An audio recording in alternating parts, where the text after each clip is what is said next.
effective under 4 minutes tonight. Please welcome.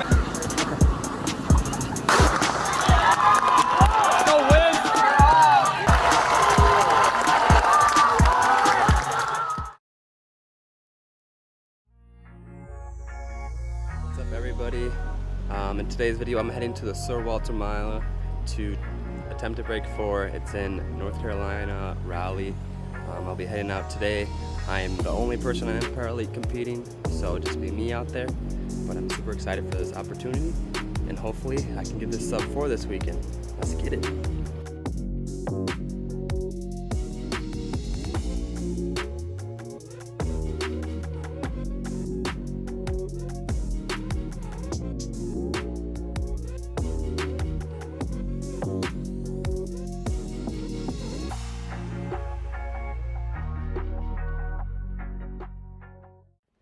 What's up, everybody?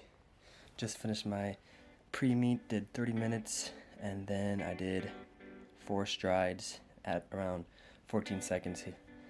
So kind of ran a goal race pace, but it was very hot and humid here. It's felt like 100 degrees on the track, especially with the turf and everything. It makes it even hotter. So we kind of got out of there as soon as I was done. I'm out here.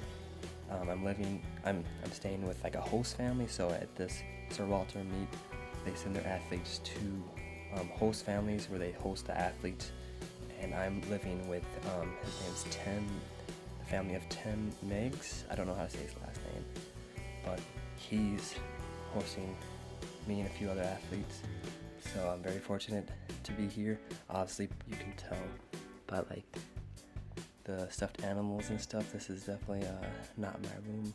Everything else, like the accommodations, have been really nice here. Everyone's very friendly, and we have a dinner later tonight where it's just kind of the athletes, like meet and greet everybody, and then tomorrow we race at like 9:30, so it's a bit of a later race, but it's good because it's very hot here, so hopefully at race time it will be a bit cooler. So yeah, that's just a little update. What's up, everybody? Just got back from the athlete dinner. It was cool to meet some of the athletes and then kind of listen to some of the meet directors and listen about the history of Sir Walter. And we'll just come to today. It looks like tomorrow the race will be paced at around 2:21, 2:22 pace. So that's about like 3:50 for a mile. I guess there's like an extra incentive if somebody breaks the North Carolina mile record, which is like 3:53. So a lot of people are, they might be going after it tomorrow, since like the incentive is like $5,000 for the person to break that record. So personally for me, my goal is to not go out in that first pack or up in the front. Hang around in the middle, ride the rail, and hopefully with 300 meters to go I can start passing people and hopefully break 4. But honestly, I'm not really worried about the time. I'm just worried about placement and competing. So yeah, that's the plan. But here is my little backpack that I got. Kind of cool. Sir Walter. I'll open it up here and see what we got. So this is what we got. Got a nice little cup holder. We got some electrolytes, which is really needed because it's so hot here. Today on my pre-meet, it was like 100 degrees out there, so that's definitely using that. We got some coffee roast. Not a big coffee drinker, but it looks like it's gonna be good, so I'll definitely have to use it. We got our badge, the athlete badge. And finally, we got a nice little mug here. Definitely be using this. So this is pretty cool. Thank you to the meet directors behind Sir Walter for this. Super excited for tomorrow. Almost forgot the most important part. Before I end the vlog today, I gotta get my bib on there, Alan, number 34. I don't know that number signifies, but yeah, this is it. Alright, we're here with Tim. He's hosting us, host family. How you doing, Tim? Doing pretty well. Just had a lovely breakfast. Thank you for that. Oh, sure thing. Well, that's all I know how to cook. So you've been hosting athletes for a while? Since I think 2016, have had, if I'm counting correctly, 15 different athletes have stayed here for Sir Walter Myler. Several more than once. Vince has stayed here 3 times now. Nice. Sam stayed here twice. Angel Picarola stayed here twice. Okay. But yeah, it's fantastic. What has inspired you to like host athletes during the Sir Walter? Well, I'm too slow to run in Sir Walter, so it's another way to stay involved and part of the local running community, and just a way to give back to the sport and get to know some great athletes who are great people. Awesome. So you've been tell us a little about your running history. I ran a little in high school. I wasn't very good. Kind of gave it up for many years and restarted, I think, when I was 39, so that was 16 years ago. Okay. And started getting serious about it, I guess, when I was 40, 41, and been trying to be competitive in the Masters age groups ever since. Sweet. You got anything coming up you're training for? Or? Yeah, I'm planning to run the London Marathon in October. It's the World, if I can get all the names right, it's the World Marathon Majors Age Group Championships. Awesome. So, anything else coming up? Blue Ridge Relay. Okay. Done that 11 years now. This will be number 12. We have a Masters team out of Durham that I think we're on the Masters win streak is 1 or 2 longer than I've been on the team, so it's about a 13-year Masters champion streak for this Blue Ridge Relay team, so we gotta keep that going. So last question, what's your favorite part about Sir Walter? Favorite part? Well, aside from the hosting, which is really, that's a lot of fun. Just excitement of the race, seeing that many people that enthusiastic about running. Awesome. Just get to know people. Yeah. Making friends through it. So. Yeah, if anyone's watching and going to do the Sir Walter, Tim has a great spot, great host, so thank you. All right, yeah, thanks a lot. Appreciate it.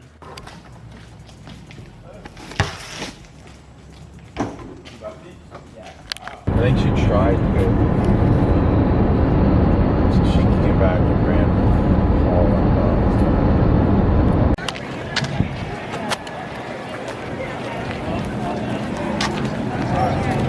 Hey, yeah, that's the luck. Thanks. 5.8 for 1500. He's getting his master's in coaching and athletic administration and giving back to the sport as a high school and middle school cross country and track and field coach. But it is an absolutely loaded race, and it's going to be a cracking race.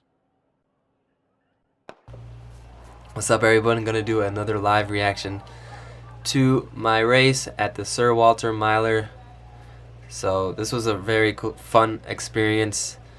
I just thought I'd share my thoughts on breaking 4 for the first time and what was going through my head. So going into this race, the plan for the pacer was to go through in 2:20 to 2:21, and it was a bit slower than we expected. And I'm not trying to knock on Isaiah Harris at all. He's a great athlete, and I'm very thankful he paced this race.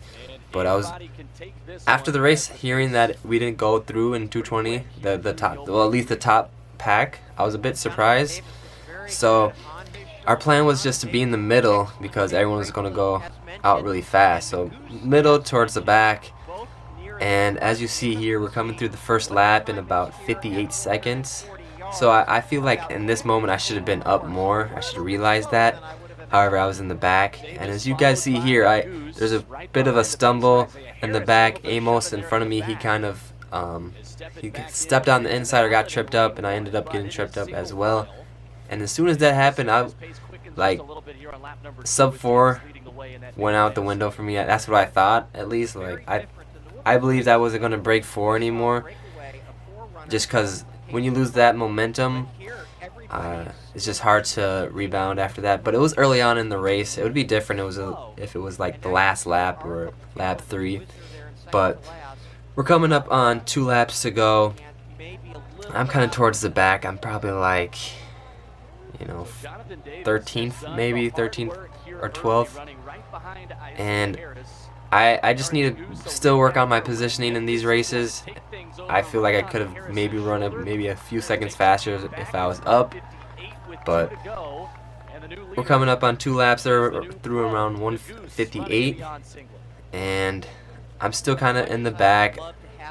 I'm just like, just stay relaxed, not try to waste any energy, conserve for that last lap, because that can make or break the race. So coming up, Isaiah Harris steps off.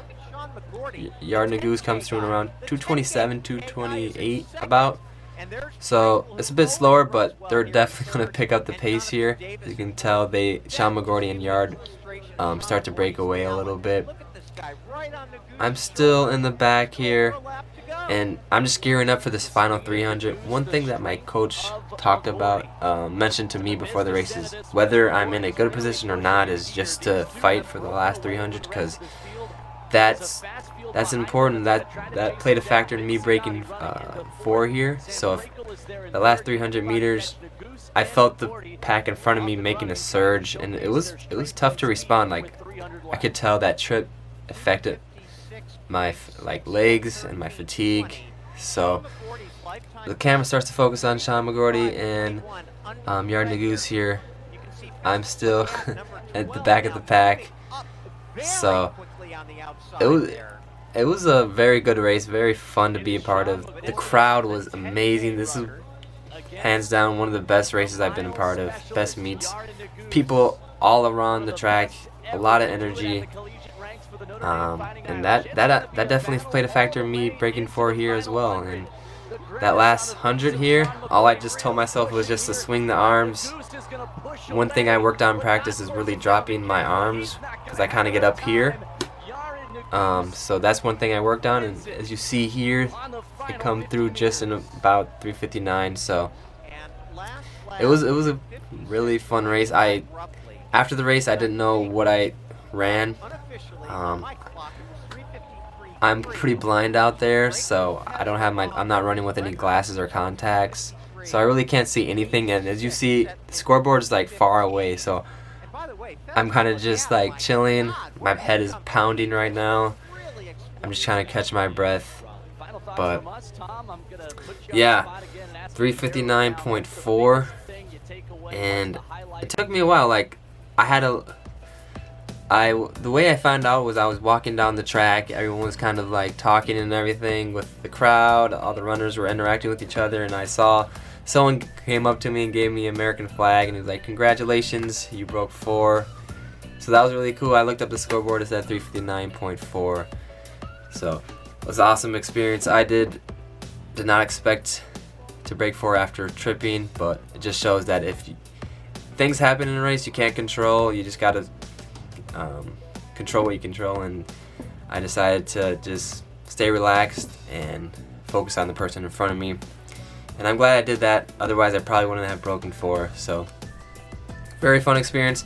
I do think if I was in the middle of the pack, I might have been able to run faster. And you know, the next year, if I compete in this race, the goal is to hopefully be in the middle, to be able to compete up front.